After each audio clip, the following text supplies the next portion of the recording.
Big boss ലൈവിൽ ഇപ്പോൾ nomination ആയിരുന്നു നടന്നിട്ടുണ്ടായിരുന്നത്. ഓപ്പൺ നോമിനേഷൻ ആയിരുന്നു ഈ പ്രാവശ്യം നടന്നത്. ഏറ്റവും കൂടുതൽ വോട്ട് കിട്ടിയത് ജാസ്മിൻ ആയിരുന്നു. ജാസ്മിൻ നേരത്തെക്കാളും വീക്കാണെന്നുള്ള രീതിയിൽ ഒരുപാട് പേര് നോമിനേറ്റ് ചെയ്തു. ജാസ്മിനും മടിയാണെന്നും കൃത്യമായിട്ട് പണികൾ ചെയ്യുന്നില്ലെന്നും പറഞ്ഞ് കുറെ പേര് നോമിനേറ്റ് ചെയ്യുകയുണ്ടായി. അതുപോലെ തന്നെ ഗബ്രിയും ജാസ്മിൻ ഒന്നിച്ച് തന്നെയാണ് ഗെയിം കളിക്കുന്നതെന്നും പറഞ്ഞ് നോമിനേറ്റ് ചെയ്തു. ശരണ്യെ ഇവർ നോമിനേറ്റ് ചെയ്തത് ഇവർ ഭയങ്കര ഡ്രാമ കളിക്കുകയാണെന്നുള്ള രീതിയിലാണ്. ഇടയ്ക്ക് കിടന്ന് വഴക്ക് കൂടുന്നത് കാണാം, ഒന്നിച്ചിരിക്കുന്നത് കാണാം. ആ ഒരു രീതിയിൽ ഒന്നിച്ചാണ് ഗെയിം കളിക്കുന്നതെന്നൊക്കെ പറഞ്ഞിട്ടാണ്. അങ്ങനെ ജാസ്മിന് 9 വോട്ടും കിട്ടി. അതുപോലെ തന്നെ ഗബ്രിക്ക് 4 വോട്ടും കിട്ടി. പിന്നെ 4 വോട്ടുകളോടുകൂടി യമുനയാണ് നോമിനേഷനിൽ വന്നത്. യമുന ഇപ്പോൾ ഇൻവിസിബിൾ ആണ് എന്നുള്ള രീതിയിൽ പല ആളുകളും യമുനയെ നോമിനേറ്റ് ചെയ്യുകയുണ്ടായി.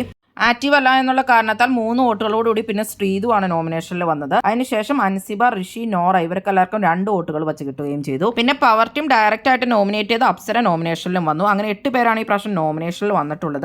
ജാസ്മിൻ, ഗബ്രി, യമുന, ശ്രീതു, നോറ, അൻസിബ, ഋഷി, അപ്സര ഇവരെല്ലാവരുമാണ് നോമിനേഷനിൽ വന്നത്. ഈ ആഴ്ച ഇപ്പോൾ പുറത്തു പോകാൻ സാധ്യത കാണുന്നത് യമുന തന്നെയാണ്. 2 പേരെ ഔട്ടാക്കുമെങ്കിൽ ചിലപ്പോൾ അൻസിബയും പോകുമായിരിക്കും. 2 പേരെ ഔട്ടാകാനുള്ള സാധ്യത എന്തായാലും ഇല്ല. കാരണം അവിടെ ഓൾറെഡി ആളുകൾ കുറവാണല്ലോ. ആര് പുറത്തു പോകുമെന്നാണ് നിങ്ങൾക്ക് തോന്നുന്നത്? എന്തായാലും നിങ്ങളുടെ അഭിപ്രായങ്ങൾ കമന്റ് ബോക്സിൽ കമന്റ് ചെയ്യണേ. ബിഗ് ബോസിന്റെ ലേറ്റസ്റ്റ് അപ്ഡേറ്റ്സിനായിട്ട് ഈ ചാനൽ സബ്സ്ക്രൈബ് ചെയ്യണേ, സപ്പോർട്ട് ചെയ്യണേ.